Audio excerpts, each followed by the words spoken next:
We met him right before he started this journey, and now he's back home in Southern California. This is so special. Army Private First Class Joseph Eskenazi made that journey thanks to a couple of very well-known names. I spoke to him tonight just days before another one hit his milestone birthdays.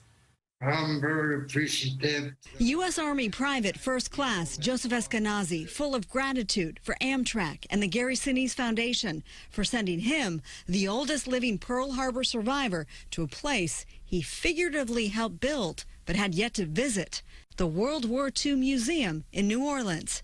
The journey comes 82 years after the 1941 Japanese attack that Eskenazi, 104 years old, recalls as if it was yesterday. I heard them blowing up the Arizona.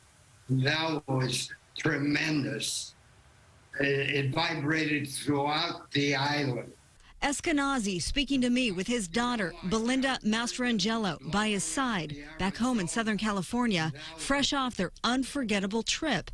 Belinda accompanied her heroic father to the museum. My father was able to tell his story that's recorded in the museum now. It's for posterity, and the benefit is that all these people that are survivors that are still around can tell what it was like back then. Eskenazi is one of just over 167,000 living World War II veterans. There were 16 million.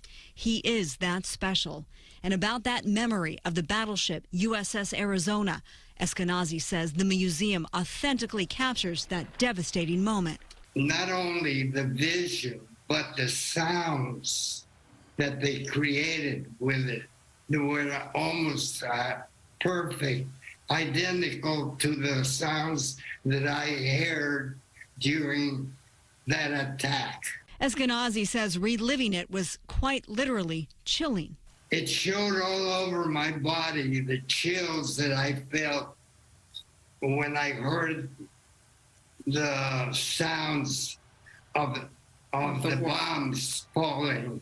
A day that will live in infamy and forever in Eskenazi's memory as he marches closer to his 105th birthday, just days away on January 30th. How are you going to top this? What are you doing to celebrate your 105th? I'm going to invite all my friends and neighbors, and I'm going to tell them the story.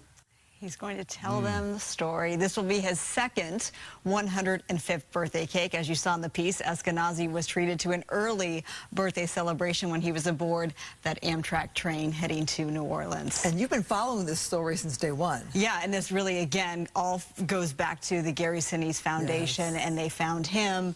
Of course, he's so, readily accessible right here in our own backyard. We love him. Oh, yes, we do. And by the way, if people are wondering, does this thing look a little off tonight? We're on a different set tonight than we usually are at 10 o'clock, getting some repair work done on the other one, so it's good to be over here for a change. We see you two on the set. Yes, yeah. All right. Great job, Marla. Thank you so much.